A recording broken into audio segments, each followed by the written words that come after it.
Hey comic fans, welcome to another episode of Reviewing Comics with me, Alexander Turbin.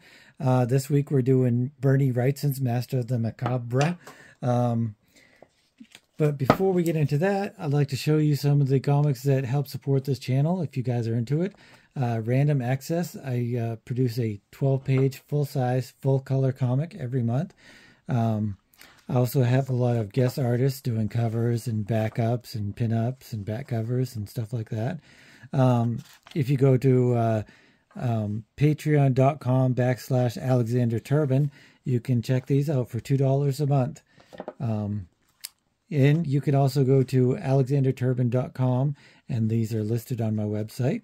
And if you just want to contact me through Instagram, it's at Instagram at AlexTurbin04401. So now that we have that out of the way, Bernie Wrightsons, Master of the Macabre. We're doing this October horror month kind of thing. So I figured I'd continue with probably one of the best horror illustrators of all time, Bernie Wrightson, in my estimation. This book is from 1983, and it's the third issue, produced by Pacific Comics. And I don't remember getting this when I was a youngster, but I hadn't been into comics in 1983, I don't think. So I must have picked this up in a collection or something like that, or a dollar bin or something like that. But the first story is, I think it's written by him, because the other stories that are not written by him have the credits. So I think this is written and drawn by him, and all of the other stories are drawn by him. And this first one, King of the Mountain Man, is about a couple of gold diggers, and one of them kills the other one and takes all of his stuff, his gold and his rations and his woman, he says.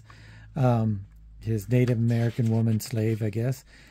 So he kills the guy, and his dog, the guy's dog that he killed, doesn't like him, so he tries to bite his leg. So he kills the dog.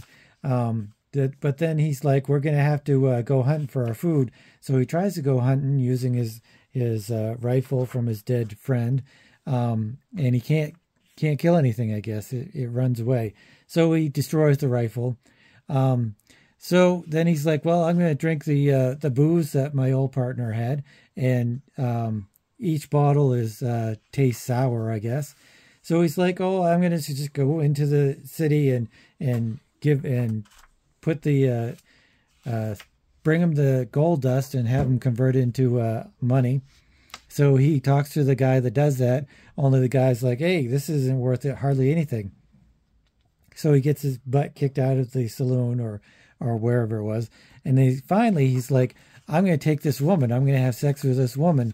And the last thing that his partner has, and he tells her to get naked, and he looks at her, and he just says, geez, ain't been my day. I don't know really what's going on with the end of the story. Maybe he can't get it up. I think that's the only thing, because there's nothing wrong with her that it shows. So my only thought is that he can't get it up because he's I don't know, old man or something. Anyway, that's the first story.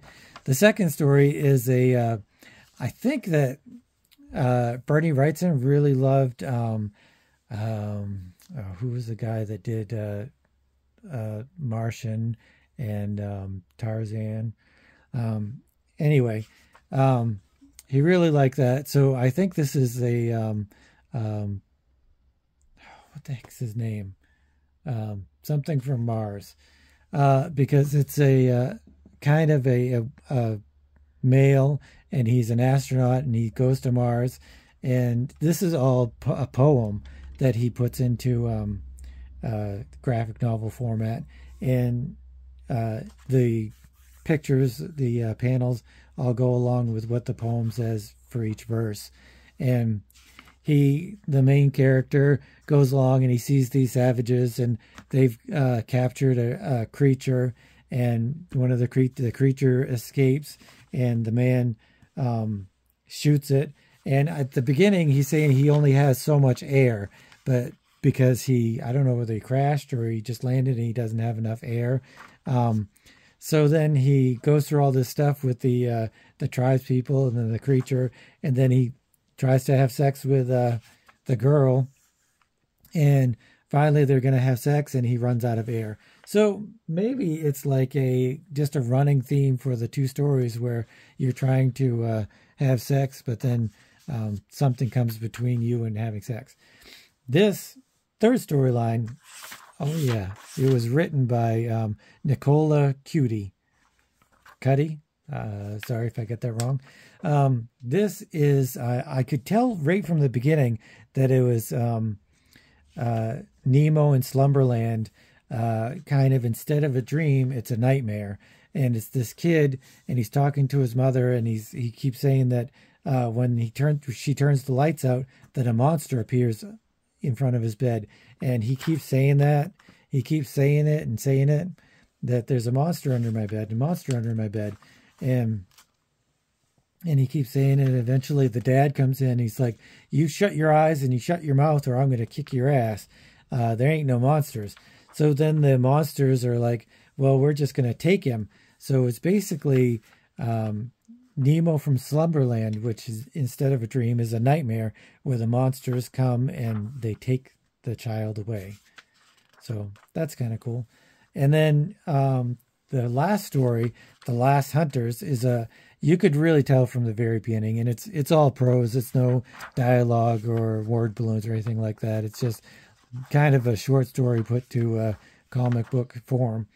And it's the last hunters, and you can really tell it's the last of humanity. It's a dying world, it's a dying earth, and they're just trying to scrounge for any kind of sustenance they can get. They're really living a meager existence, and like they have kids, and they're mostly dead, and so they're just barely making it through. And then some scientific sci-fi creature comes along and shoots and kills the hunters. Only this one is killing them and taking their heads as trophies because he's just enjoying killing. And you find out that he is a robot the whole time. So that's the stories. They're pretty solid, but they're pretty sparse in really any kind of thought-provoking stuff. I don't know. They're thought-provoking. They're just not really in-depth, I guess. Because, as I've said before, anthologies, they're just really... I'm not a huge fan of anthologies, even though I'm in a few, because it leaves you wanting more, which is a good thing if you have access to more. Like if this was just the beginning of a story and you're like, hey, I want to read the rest of that, and then you go and you read the rest of it. Or I guess if it's just short stories, because all of these are self-contained. They're just short stories and nothing bigger. But really, for me, I really like a big, meaty story. Very, very few short stories have garnered my attention where I just want to come back again and again. I would come back to this, obviously, because his art is so beautiful. It reminds me a lot of Frank Frazetta. Just their ink work. I don't know. It's like a certain kind of artist has a certain kind of line work, which I guess is all depends on your influences. Like if you're influenced by Jack Kirby, you're going to have these big, bold lines and lots of foreshortening and, lots of action. But if you're influenced by Frazetta or somebody like that, you're going to have these sweeping strokes and intricate line work and really concentrate on the human anatomy and just the way things are and lots of motion and stuff like that. Not that Kirby doesn't have motion, obviously. But it's interesting to see the different influences people have. I know that Bill Sienkiewicz was highly influenced by Neil Adams, and in the beginning of his career was basically a Neil Adams clone. And then after a few issues or whatever, he got his own style, which is really a fascinating journey. It's fascinating to find an artist who's first coming along and they maybe look a little bit like, or even a lot bit like, another artist, but as their journey continues, they extract the things that they like, and they change the things that they maybe think that they can change and make better and make their own, and they experiment with different things. So yeah, Bernie Wrightson's a beautiful writer, beautiful artist. He's got such great shadows, such great line work, such great depth, and even the coloring is beautiful. I mean, look at this beautiful, just yellow coloring is the explosion of his gun. The shadowing, you've got to think that Todd McFarlane took a lot of influence from this kind of thing, where it was intricate background, shadowy middle ground, and then an intricate foreground. It's you take a lot of different stuff from the different artists. Look at this great pen work for the sketching stuff. The hay, as Jack Kirby said that his bosses didn't like the hay, which was the line work that he was doing. So, yeah, and you've got to love the lighting. You've got to love the lighting of all of this stuff. I'm going to say none of these stories are scary per se, but it is tremendously hard to have anything horror in comics, because you can try to draw scary, but your payoff, unlike in movies where you have the story continuing and then you don't know what's going to happen, like you see this and you're reading this, but your eyes also see this, so none of this is a surprise. And so much of horror is like a jump scare is a surprise, and if you don't have that surprise, then how are you supposed to jump scare somebody? It's impossible to jump scare somebody in comics, and so you have to figure out how to do other things, which a lot of people have done, and certainly Bernie Wrightson has done that with his line work and his shadowing, his shading, and his lighting, and stuff like that. It can certainly be done, but it's very, very difficult. So I would say I would give this a 7. The stories really weren't all that engaging for me.